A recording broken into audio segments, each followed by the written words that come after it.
Olá, pessoal! Na aula de hoje, vocês farão uma produção de texto. Na verdade, farão uma reescrita, um reconto de um texto conhecido.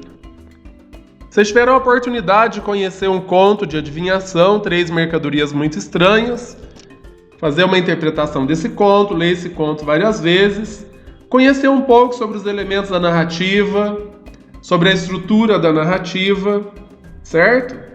E vamos falar agora um pouco sobre a importância dos contadores de história, sobretudo na cultura africana. Na cultura africana, os contadores de história são chamados griots, contadores de histórias tradicionais que já nascem em uma família de griots. Vejam vocês, é uma tradição, existem famílias de contadores de histórias, onde o ofício é passado de pai para filho. E eles são muito valorizados. Os jovens africanos dizem que a morte de um griot é como o incêndio de uma biblioteca. Tamanha sabedoria dessa pessoa. No Brasil também há contadores de histórias, sábios e conselheiros que vivem em povoados, preservando a tradição e a oralidade. Claro que hoje já não é tão comum mais como era antigamente, alguns anos atrás, né? Mas ainda existem em povoados tradicionais alguns contadores de histórias.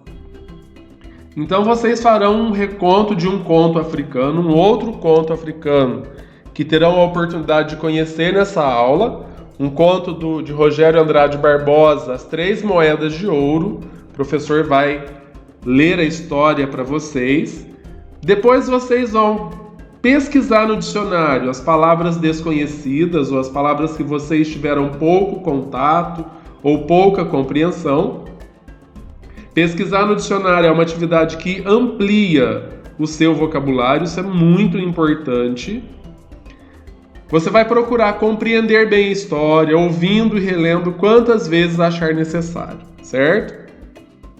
Faça um reconto oral para outra pessoa, escolha uma pessoa da sua casa, da sua família, um amigo, um parente, e faça o reconto oral. Depois de você conhecer a história, conte a história, do seu jeito, com as suas palavras, certo? Você vai ser griot por um dia. Importante lembrar-se dos personagens, do espaço e das partes do enredo. O professor trouxe aqui para lembrar vocês um pouquinho das partes do enredo, os momentos da narrativa. Situação inicial, conflito, desenvolvimento, clímax e o desfecho.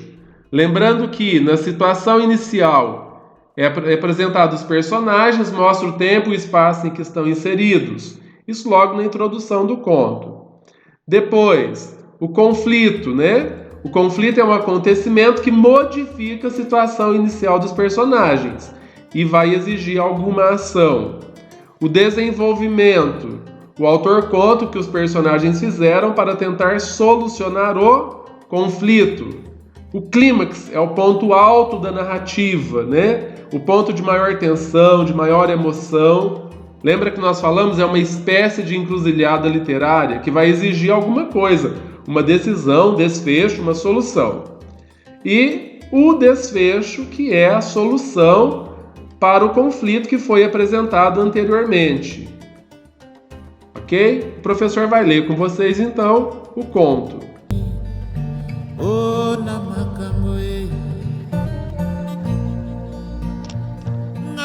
As Três Moedas de Ouro. Essa história, dizem, aconteceu em uma cidade nigeriana chamada Kano, celebrada por seu imenso e movimentado mercado. Ali, nos tempos antigos, se comprava e trocava de tudo: marfim, tecidos, miçangas coloridas, penas de avestruz, frutas, arroz, pimenta, milho, algodão, cavalos e camelos, e também a valiosa noz de cola, famosa por reduzir o cansaço, a fome e a sede. Um mercador de objetos de couro foi reclamar com o dono da pousada onde pernoitara que um ladrão entrara em seu aposento e roubara as 3 moedas de ouro que levava em uma sacola. Perdi tudo o que consegui com as vendas de minhas sandálias, chinelos, sacolas, rédeas e chicotes. Queixou-se ao negociante.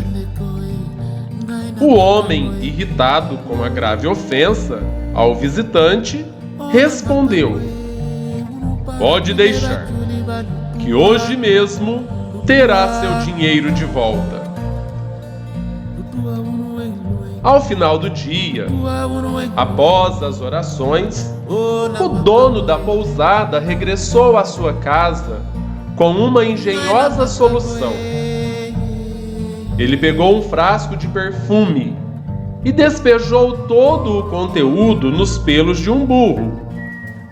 Depois levou o animal para um cercado no fundo de seu estabelecimento. Em seguida, chamou os empregados e falou: preciso descobrir o autor do roubo que aconteceu na noite passada. Saiam um por um. Passem a mão no pelo do burro que está lá atrás e me esperem na cozinha. E, num tom de ameaça, avisou: cuidado! O animal zurrará quando o ladrão o tocar. Os homens, sem pestanejar, obedeceram ao patrão e saíram para cumprir a tarefa. Mas o burro permaneceu calado até o final da estranha prova. Mesmo assim, o dono da pousada descobriu quem era o ladrão. Você sabe quem foi o culpado? Qual foi o truque? Pause o vídeo. Se não sabe, vá para a página seguinte. Continue. Para espanto do lesado comerciante, o dono da pousada reuniu os empregados e cheirou a mão de cada um. Assim que terminou a inspeção, anunciou triunfante: o ladrão é esse aqui, disse apontando para um dos homens. Podem revistar o quarto dele. Dito e feito, as cintilantes moedas, como ele já havia adivinhado, foram encontradas dentro de um jarro de barro, enterrado debaixo da cama do acusado. No outro dia, ao se despedir, o viajante, curioso, perguntou: como foi que você descobriu o larápio? Não foi tão difícil. Só um dos homens não tinha a mão perfumada. Ele, com medo de ser denunciado, não tocou no pelo do burro.